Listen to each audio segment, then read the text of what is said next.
He went to bed with a smile and never woke up. Do you know, just the night before, this 73-year-old man was laughing with his grandkids, full of life, no signs of illness. But by morning, everything had changed. No warning, no symptoms. Gone. His family was left in shock. What happened? The truth is, after 70, there are certain nighttime habits that may seem harmless, but could quietly be putting your heart and brain at serious risk while you sleep. Heart attacks, strokes, even sudden death. And the scariest part? Most seniors have no idea they're making these mistakes.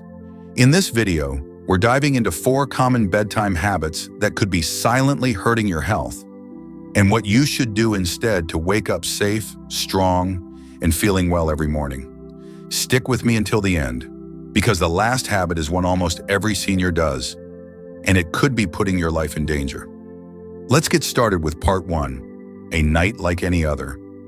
Until it wasn't. Now, I'll go into a little more detail about the story we talked about at the beginning of the video to get a sense of the seriousness of the issue. At exactly 9:42 p.m., John Turner reached over to his nightstand, dimmed the lamp, and turned off the final light of the day. His wife, Lillian, was already nestled beside him, gently humming a tune from their youth. It had been a good day, one of those rare, quiet, joy-filled evenings that felt like a gift. The grandkids had called after dinner. His daughter, Melanie, had stopped by with an old photo album that made them all laugh and cry. They had shared memories, tea, and warm comfort food. There was no sign of worry, no pain, no heaviness in his breath.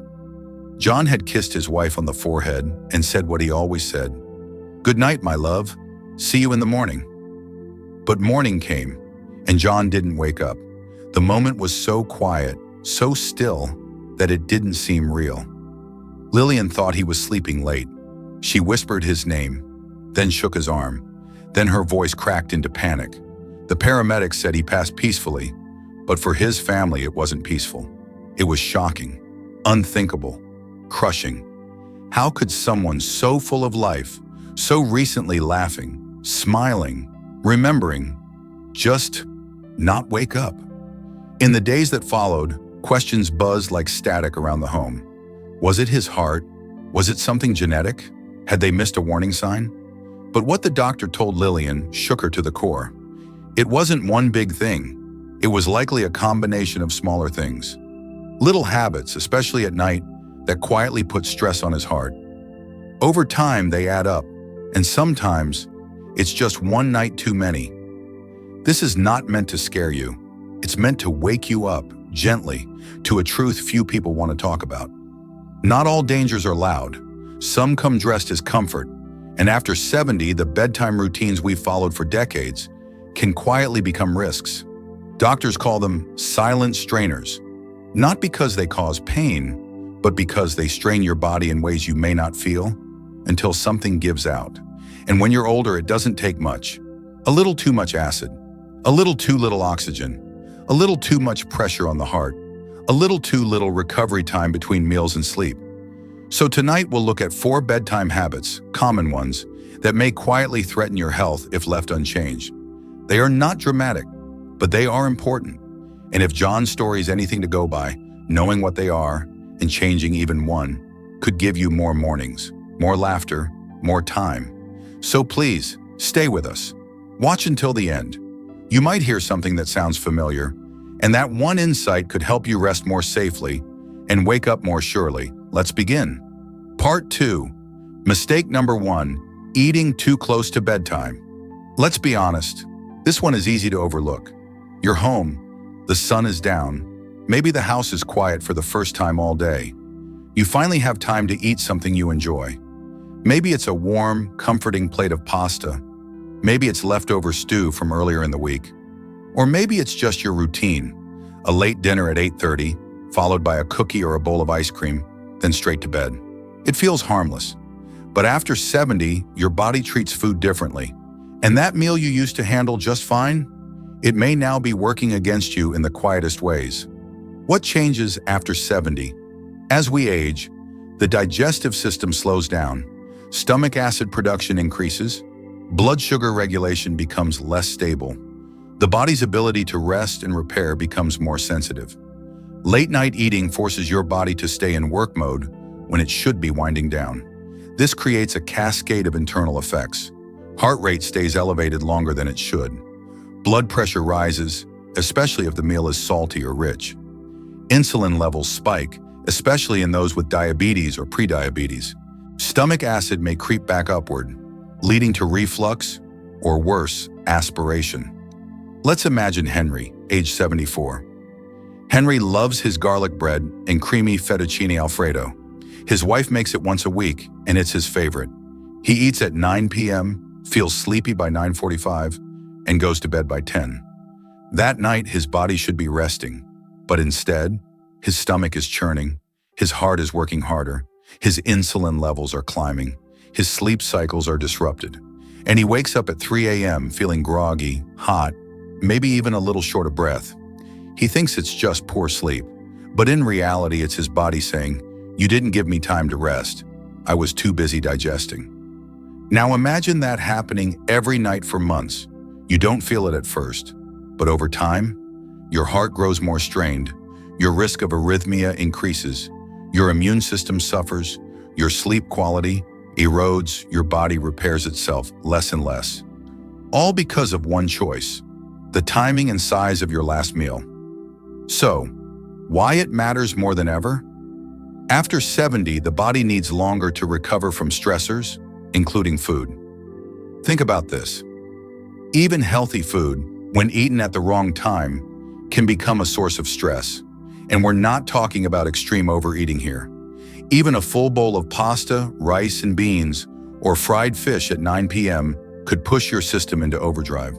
The danger isn't just discomfort, it's the cumulative strain on your heart. According to research published in the Journal of the American Heart Association, people who regularly eat dinner late at night are at significantly greater risk for heart attacks, hypertension, and stroke, especially older adults with pre-existing conditions. The body needs rhythm to function. Eating too late disrupts that rhythm. And when that rhythm is off, so is everything else. Okay, now I will tell you a new way forward. What to do instead. You don't need to skip dinner. You don't need to eat at 4 p.m. like clockwork, but you do need to shift a few things to protect your nighttime heart health. Here's how. Eat your main meal earlier in the evening, ideally 3 to 4 hours before bed.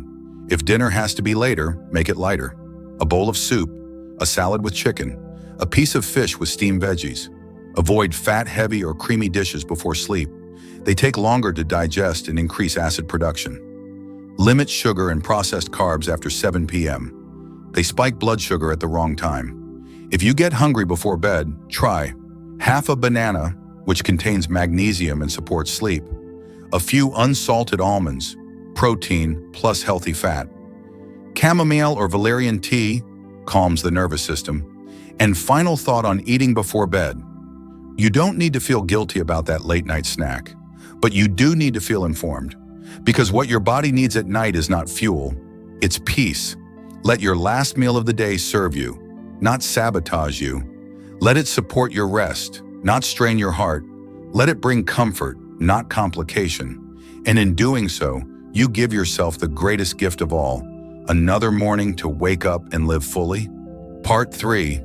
Mistake number 2, drinking too much before bed. Hydration is essential, but the timing of your hydration, especially after the age of 70, can mean the difference between a peaceful night's sleep and a dangerous fall in the dark. Let me tell you about Evelyn. She's 75, fiercely independent, and still lives in the home she and her husband built together nearly 40 years ago. Her routines are sacred.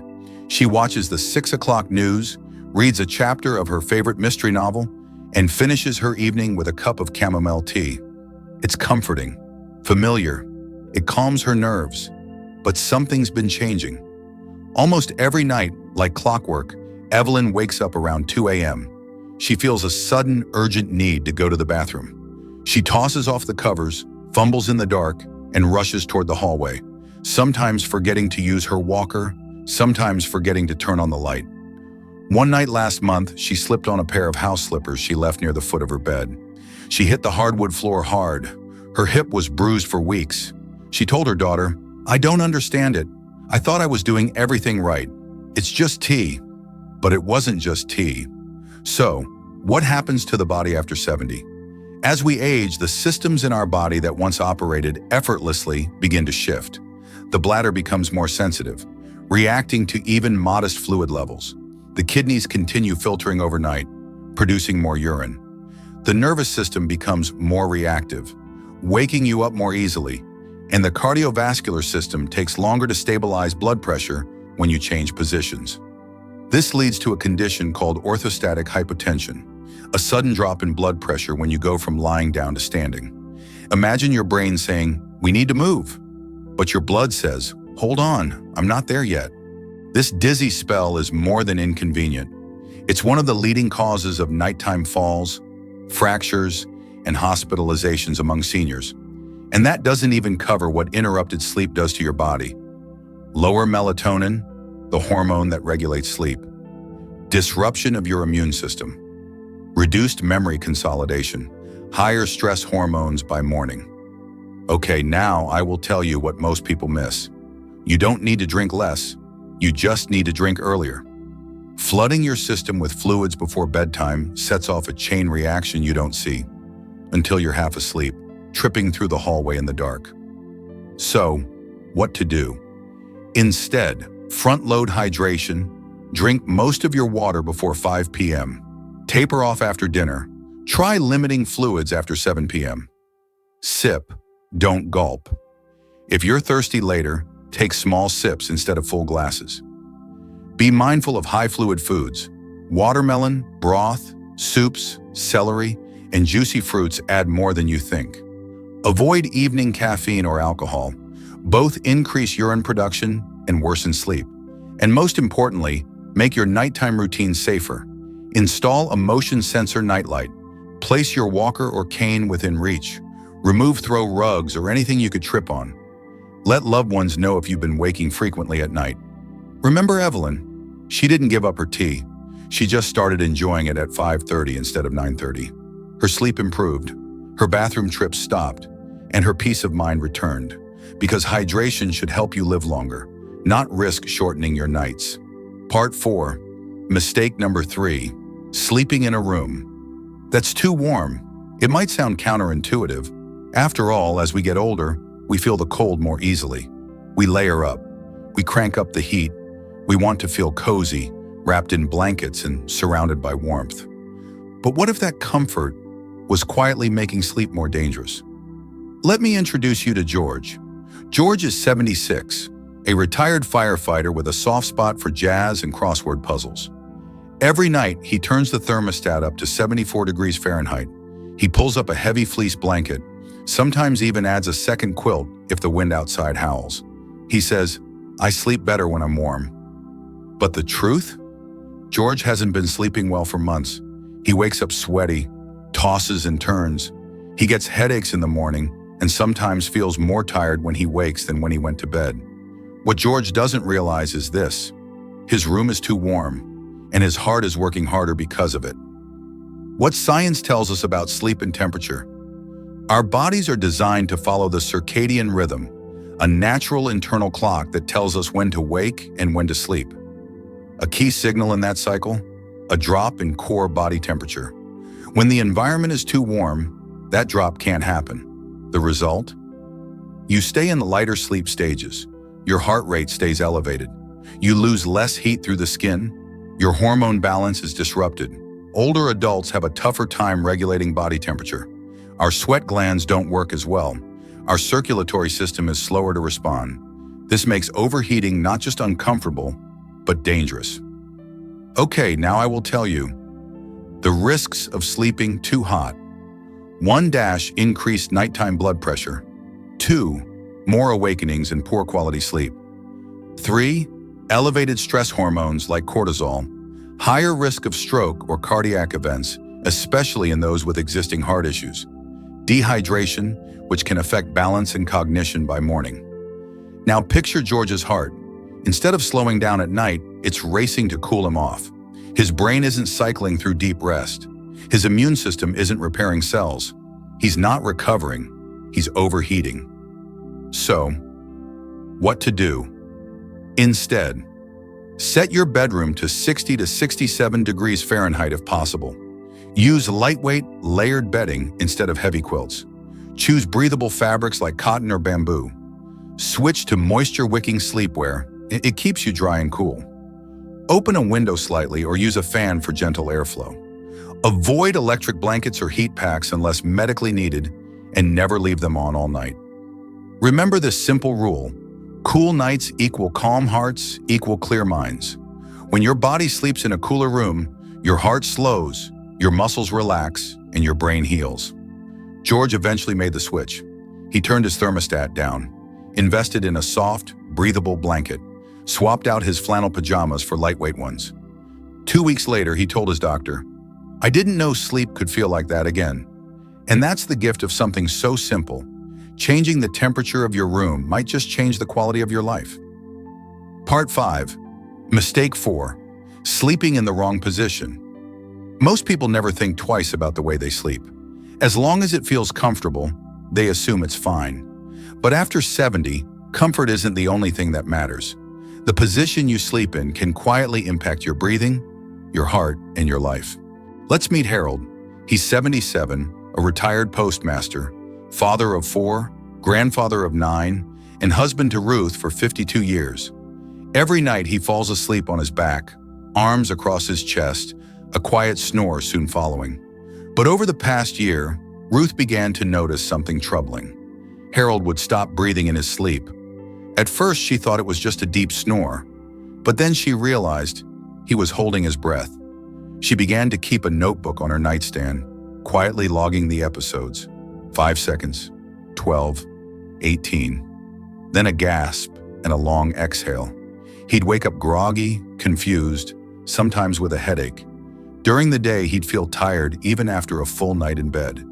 He started forgetting things, losing focus, snapping when he didn't mean to. Ruth insisted he get checked. What Harold learned.